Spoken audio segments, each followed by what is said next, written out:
as you're ready, you can slowly open your eyes. That's a nice way to start. You're welcome. Totally. I'm glad you asked. It's perfect.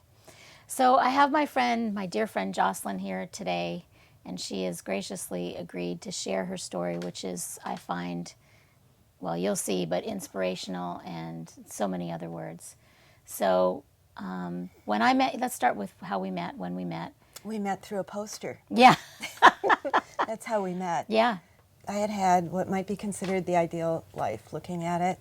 And I had a fabulous husband. We'd been together, married 18 years, and together 5 years before that. And he was a true centered, calm person. Just a pleasure to live with every day. And drop dead handsome. And just as a nice plus. And so we had a second or third career of having a bed and breakfast up on Lake Superior. And we were driving up there in December of 2008, and a pickup truck went over the center line on a becoming icy road and hit us head on. And I was trapped in the car for an hour and a half, and he was unconscious. The car was so crushed that I had to be pulled out with 18 broken bones and no painkillers over the top of my seat. And my two little Bichon Frises were in the back. I didn't know what happened to them. And by that time, a blizzard had started and helicopters weren't flying. So I was taken to the local hospital where they put me in a coma. And I said, I don't want to be put under. How are my dogs? I want to know what's going on. And the doctor said, I have to put you in a coma to save your life. And that was it. So then I was in an ambulance for about 3 hours to get to a trauma center, because this happened in a rural area. And so I woke up the next morning, my in-laws were there, but I knew. As soon as the accident happened and I looked over at Mark, I just thought, I'm never going to talk to him again. Yeah. And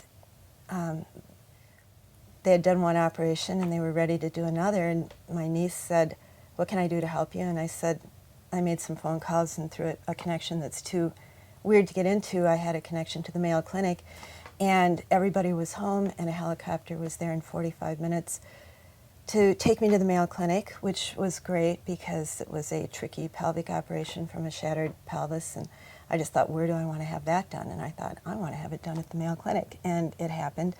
And So even through all that, you still had the wherewithal to be thinking like, that's what I find amazing too, even through the trauma of all that. And I took phone calls from people. Right. It's like Right. people had heard about the accident in Bayfield, where we were headed 3 hours from where the accident happened, and called. And I was able to take phone calls. Thank you, Spirit. Yeah. And so, but when I got off the helicopter at the Mayo Clinic, the head of the trauma unit met me and said, you have to put all your emotions in a box to save your life.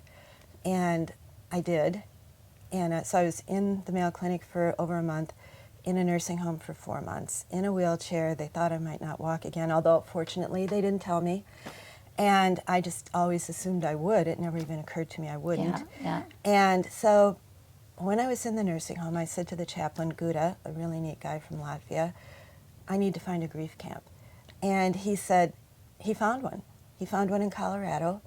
And but by the time June rolled around, I thought I was so much better I didn't need it. So I didn't go. I just went back to doing the same old things with the same old people, just without Mark, in the same places, which kind of worked for about 1.5 years. Yeah. But then eventually it didn't work. Yeah. And I had an emotional collapse to follow the physical collapse. Yeah. And one thing led to another. I ended up at a grief camp for a month, and then I ended up in Nashville because my nephew was in Nashville. And in Nashville, I found a healing path that was probably in Madison, Wisconsin, where I had been, but it was so familiar there that I couldn't see it.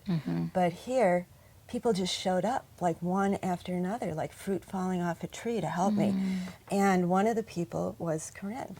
And I was wearing a brace, which I don't do now, and after all those injuries, what I was left with was a sciatic nerve injury from one of the operations and a partially paralyzed foot and some balance problems, which is really good. Amazing, considering It's really good. 18 broken bones and a coma and everything, and 9-hour operations, and right, and not to mention the emotional, the losing emotional your husband, devastation and everything. I knew we had no right. children, and we were very close.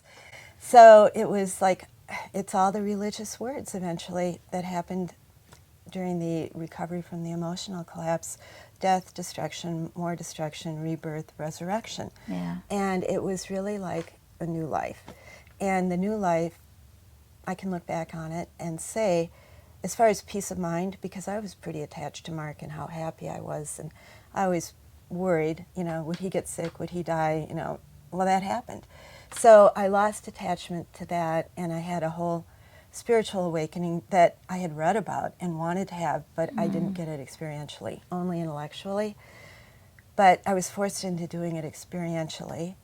I remember from my perspective, our first phone chat when you found me on the poster and called me up. And really your only question was, I think you decided to do it. You just were questioning about the yoga because it was a yoga and meditation retreat. And you're like, and I remember this too, I want to point out too, and I don't know if you realize when this switched, but I know for the first year that I knew you, because it's been 5 years now, right?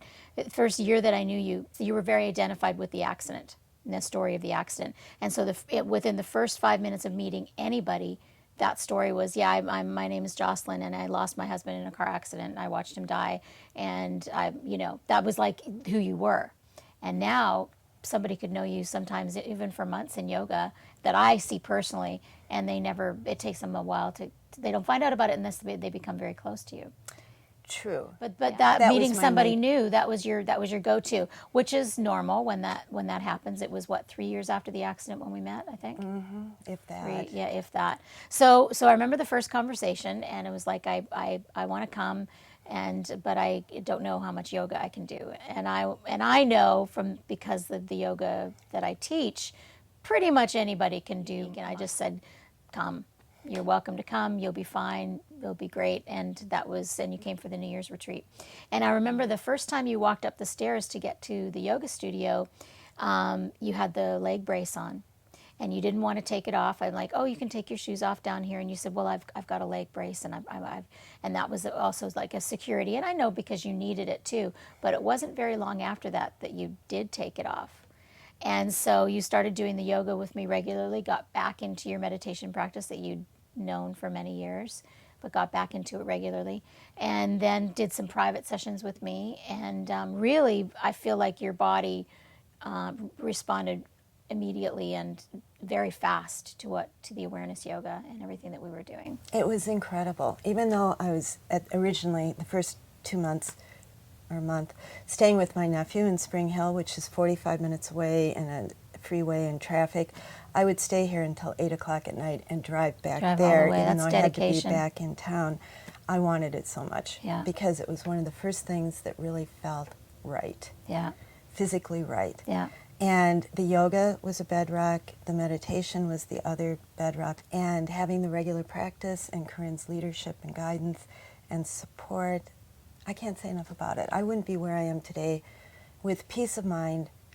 I think I had pretty good peace of mind before the accident. If I want to rate it, like 50%, 60, that's pretty good, I think.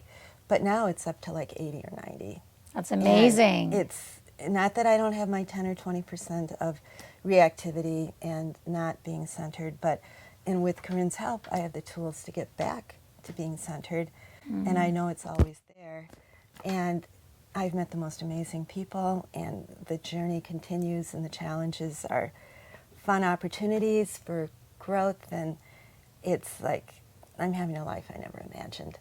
Well, that's the inspiration, because you say I've helped, but ultimately you've done the work. I've been there to share my tools to what I have to offer, but you have done all the work. You've done all the work, and it's been a lot of work, and you've been really persistent at wanting to find a happy and centered life and have a good perspective and to grow from challenges. And I mean, you are a true inspiration, a living inspiration. You really are. Yes, and not only for me to grow from the challenges, but hopefully to be able to spread it out. Yes, and you do. And it's funny, when I got back to Bayfield the first summer, people were saying, people I knew were with me, and other people would say, what do you do? And I'd say, well, I'm just recentering. And the people with me would say, no, you're going around and talking to people. Like that was really something to do, and it actually was. Yeah. So I thank you, Corinne. Well, I remember a couple of the retreats, and still every time you come to a yoga class, the young ladies especially, they really relate to you that come and love who you are, and just your perspective without the story of the accident, but that's even amazing on top of that. And I remember one of the young ladies in this second, maybe New Year's retreat that we did, that you gifted a coaching session Oh, right. to, remember? And just so in many different ways, you're helping and assisting and supporting so many other people, and you're definitely a big part of the Ivy House family. And I love you a lot, and I appreciate you. I love you, Corinne. I'm sure, I don't know, I feel like I couldn't have done it without you. Well, I think Or you it could have. would have But been harder. I'm glad to have been there for the process. Thank for sure. you.